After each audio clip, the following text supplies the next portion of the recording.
মদিনায় আইসা আমি নবীকে একবার সালাম দিয়া যা। নবীকে ঘুমের ঘরে স্বপ্নে বেলাল দেখার পর আর দেরি করলেন না, মদিনাতে পরের দিন চলে আসলেন। হযরত বেলাল আসার পর সাহাবায়ে কেরাম সবাই ডেকে বলে, বেলাল একবার আজান দাও, আমরা তোমার একটু আজান শুনবো। কতদিনে হয়ে গেল তোমার কণ্ঠে আজান শুনতে পাই না। ছোট ছোট বাচ্চারা পর্যন্ত বেলালকে দেখে ভিড় জমাইছে। নবীর নাতি হাসান আর হুসাইন ওরা পর্যন্ত চলে আসছে বাজান। সবাই অনুরোধ করে, বেলাল তুমি আজান দাও। হযরত বেলাল বলে, না, আমি আজান দেওয়ার পরে বিশ্ব নবী ইমামতির মুসল্লায় দাঁড়াবে না, ইমামতি করবে না, আমি আর কোনোদিন আজান দিতে পারবো না। নবীর নাতি হাসান আর হুসাইন দুই ভাই যখন বেলালের দুইটা হাত ধরেছে, হযরতে হুসাইন যখন হাতটা ধরে ডেকে বলে, নানু ভাই, নানাও চলে গেছে, তুমি আমাদেরকে ছেড়ে চলে গেছো, নানু ভাই দাও না একটু আজান দাও, কতদিনে হয়ে গেল তোমার কণ্ঠে আজান শুনতে পাই না।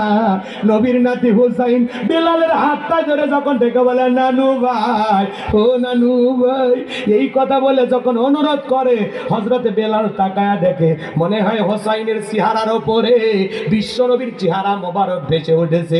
মনে হয় মদিনার নবী ডাইকা বলে, বেলাল দেন একবার আজান দে, আমি নবী কতদিন হয়ে গেল তোর আজান শুনতে পাই না। চিৎকার মেরে বলেন আল্লাহু আকবার।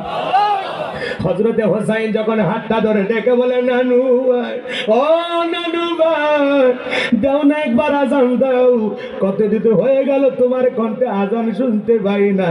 হুসাইন যখন আঙ্গুল ধরে নানু ভাই বলে দেখ দেই, বেলাল আর নিজেকে কন্ট্রোল করতে পারলেন না। 6 মাস পরে আইসা আবারও মদিনায় আজান দিলেন। বলেন আল্লাহু আকবার। আরো ঘটনার সামনের দিকে আছে, যাওয়ার সুযোগ হবে না, রাত গভীর হয়ে যাবে। আমি যে কথা বলতে চাচ্ছিলাম, আশিক রাসূল বেলাল, নবীর পাগল বেলাল, বেলালের উপর নির্যাতন জুলুমের খবর বিশ্ব নবীর কান মোবারক পর্যন্ত যখন পৌঁছে গেল, আমার নবী আবু বকরকে ডেকে বলে, বকর, বেলালের কষ্টের কথা, জুলুমের কথা, নির্যাতনের কথা আমার আর সহ্য হয় না, যাও যাও তুমি আমার বেলালের জন্য একটা কিছু করো। হযরত আবু বকর উমাইয়ের কাছে যায় কয়েক গুণ দাম বেশি দিয়া উমাইয়ার কাছ থেকে হযরত বেলালকে আজাদ করলেন, মুক্ত করলেন। বলেন আল্লাহু আকবার। আরো জোরে বলেন আল্লাহু আকবার। এই যখন ইসলামের অবস্থা, একদিকে সন্তান হারানোর ব্যথা, অন্যদিকে কাফেরদের সমালোচনা, আবার সাহাবায়ে কেরামদের উপর নির্যাতন জুলুম, এই জন্য নবীজির মনটা খারাপ, মুখটা মলিন, চোখের কোণা দিয়ে অশ্রু ঝরতেছে। বিশ্ব নবীর যখন মন খারাপ, নবীকে সান্ত্বনা দেওয়ার দায়িত্ব কার? আরো জোরে বলেন কার? আমার আল্লাহ ডেকে বলে, জিবরাইল, আমার বন্ধুর মা নাই, বাবা নাই, আমি ছাড়া আমার বন্ধুর আর কেউ নাই। এ জিবরাইল, আমার বন্ধুর মনটা হয়েছে ভারী, আমি আল্লাহ সইতে নাহি পারি, লাহু মাহফুজ থেকে সূরা কাউসার নিয়ে যায় আমার বন্ধুর উপরে নাজিল কর তাড়াতাড়ি। বলেন আল্লাহু আকবার। বিশ্ব নবীকে বলে, আনাস, আমার মনটা কেন খারাপ তোমরা জানো কি? তোমার মুস্কি হাসি দেওয়ার কারণ হলো এই মাত্র আসমান থেকে জিবরাইল এসে আমার উপরে সূরা কাউসার নাজিল করলো। বলুন আল্লাহু আকবার। বিশ্ব নবী তখন সাহাবায়ে কেরামদের সামনে তেলাওয়াত করলেন, ইন্না আ'তাইনাকাল কাউসার ফাসাল্লি লিরাব্বিকা ওয়ানহার ইন্না আল্লাহু আকবার। অনেকে দুই একজন ওঠা বসা করতেছেন, আসলে তাকাইলে দৃশ্যটা দেখতে খারাপ লাগে, এই আর কিচ্ছু না। আপনারা ওয়াদা দিয়েছেন না 12:30 পর্যন্ত ধৈর্য নিয়ে থাকবেন, ভাই এখনো কিন্তু সময় আছে, লাফাইয়েন না, একটু মেহেরবানি করে 40টা মিনিট আছে, একটু সময় দেন। কষ্ট হচ্ছে আপনাদের? বিরক্ত হচ্ছেন খালি না, কোনো পেশা বলছি তো, 1.5 ঘন্টা কষ্ট করতে হবে। আপনার কোনো ডায়াবেটিস হবে না, আপনার ওই গোপন কোনো সমস্যাও থাকবে না, দোয়া করবেন। আপনি ওই ভয় করেন না যে একদিন পেশাব না করলে ডায়াবেটিস হবে, বাঁচবেন না, অত ভয় নাই। কোরআনের মহাব্বতে একটু শ্রম দেন, কষ্ট করেন, একটু কষ্ট করেন। আর যদি বলেন না হুজুর এটাই জরুরি, তাহলে 5 মিনিট বিরতি দেওয়া হোক, তারপরে দেখি তো কয়জন আসে। কষ্ট হচ্ছে আপনাদের? পরিবেশটা নষ্ট, মানে তাকাইলে মাথা গরম হয়। যুবক মানুষ বোঝালে মনে হয় ভাইকে ধরে নিয়ে এসে আমার কাছে। একটু মেহেরবানি করে থাকেন, কষ্ট দিয়ে না। এদিকে খেয়াল করেন, বিশ্বনবী তখন সাহাবা ইকরামদের সামনে সূরাটি তিলাওয়াত করলেন, বলেন আল্লাহু আকবার। কোরআন শুনলে ভালো লাগে না খারাপ লাগে? ছোটবেলায় বাবার হাত ধরে মসজিদে গিয়েছিলেন, ইমাম সাহেবের কণ্ঠে সূরা ফাতিহা শুনেছিলেন। আজকে আপনার বয়স 50-60 বছর হয়ে গেছে, আপনি দীর্ঘ সময় ধরে সালাত আদায় করেন। যারা 5 ওয়াক্ত সালাত আদায় করে কমপক্ষে 40 বার দিনের মধ্যে সূরা ফাতিহা পাঠ করতে হয়। কেউ কি বিরক্ত হয়ে বলেছে সূরা ফাতিহা পড়তে আর ভালো লাগে না? বলেছে ভাই, একজন মুসলমান এরকম আজ পর্যন্ত পাওয়া গেছে? কোন ইমাম সাহেবকে বলেছে 30 বছর ইমামতি করলাম, সূরা ফাতিহা দিয়ে নামাজ শুরু করছি, কাল থেকে মাগরিবে ডাইরেক্ট সূরা ইখলাস দিয়ে শুরু করব। হুজুর যদি মাগরিবে শুরুতেই বলে কুল হুয়াল্লাহু আহাদ, আপনারা পিছন থেকে কি বলবেন?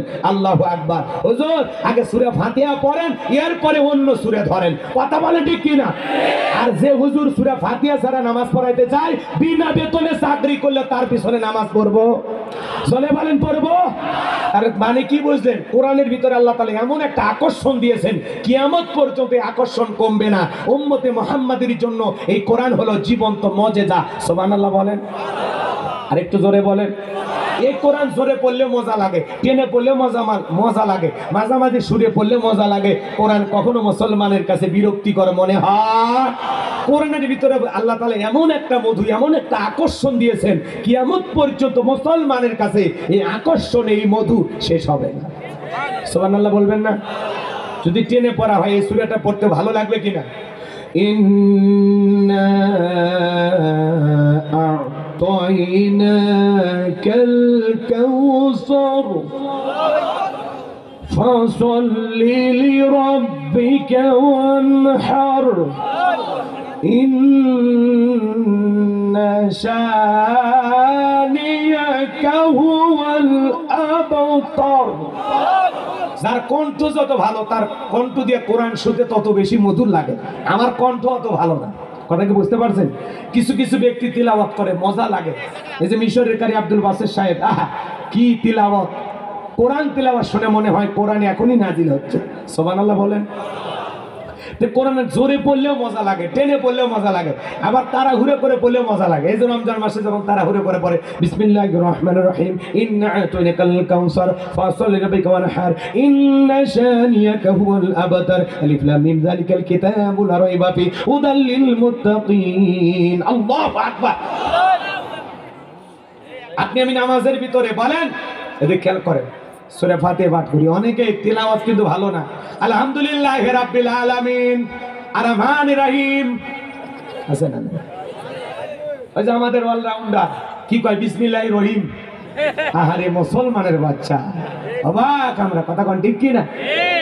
নতুন এমপি বক্তব্য দিতে যায় কি কয়? বিসমিল্লাহির রহিম। বিসমিল্লাহির রহমানির রহিম বলার মতো জবান দিয়ে আসে না। কোরআনের এই সুন্দর আয়াতটা জবান দিয়ে আসে না। এদের মুখ দিয়ে ইংলিশ আছে, কথা কন। দেশ বিদেশে খেলে, ভালো বল করতে পারে, ভালো ব্যাট করতে পারে, আবার সুযোগ পাই এমপি হয়ে গেল, কথা কন। বোঝেন না? না, কিন্তু বিসমিল্লাহ পড়তে পারে না। বলেন এটা তার জন্য কি ভালো দিক না খারাপ দিক? মুসলমান হিসাবে বিসমিল্লাহ সহি করে জানা দরকার আছে না নাই? অনেকে নামাজ পড়ে আলাম তারা কাইফা আলা, কি যে কয় নিজেও জানে না। তিলাওয়াতের দিকটা বিশ্ব চ্যাম্পিয়ন হলো মহিলারা। এরা যদি কোরআন তিলাওয়াত শুরু করে এমন টান ধরে, আলিফ লাম মিম যালিকাল কিতাবু লা রাইবা করতে করতে সব শেষ। আছে না নাই? কোরআন বলতেছে আউজিদ আলাইহি ওয়ারাতিলিল কুরআনা তারতিলা। কোরআনকে তারতিলের সহিত স্পষ্ট করে ধীরে ধীরে সুন্দর করে সহি শুদ্ধভাবে তিলাওয়াত করা দরকার আছে না? না, নামাজ ভঙ্গের কারণ আছে 19টার 1 নাম্বার কারণ নামাজের ভিতরে অশুদ্ধ তিলাওয়াত। তিলাওয়াত যদি সহি না হয় আপনার নামাজ হবে না, কথা কয় না? তিলাওয়াত সহি শুদ্ধ জানা দরকার আছে না নাই? এই জায়গায় যদি হালকা একটু মোচড় মেরে ওঠে ব্যথা হয়, এমনি সিনায় যায় 12,500 টাকা পরীক্ষা নিরীক্ষা করে শেষ। ডাক্তার বলে গ্যাস, এক 10 টাকার গ্যাসের বড়ির জন্য 12,500, কথা কয়। এই যে দেহের চিকিৎসা বোঝেন, রুহের চিকিৎসা বোঝেন না, আমলের চিকিৎসা বোঝেন না।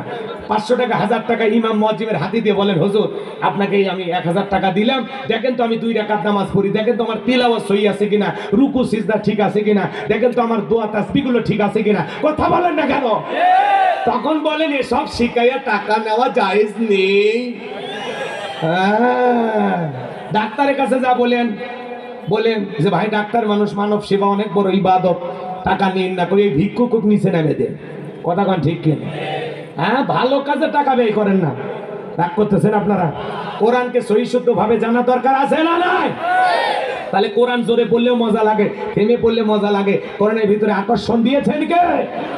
হালালের মজা হলো চিরস্থায়ী, আর হারামের মজা হলো ক্ষণস্থায়ী, ওয়ান টাইম। কিছু সময় ভাল লাগে, হারাম কাজ কি সবসময় ভাল লাগে? কথা কয় না ভাই। এই যে হারাম গান বাজনা জায়েজ না হারাম? কথা কন নাকি আপনারা? এক শিল্পী এসে গান গেল, বন্ধু 3 দিন তোর বাড়িতে গেলাম, দেখা পেলাম না। মানুষকে 3 দিন যায় দেখা হয় না, গাড়ি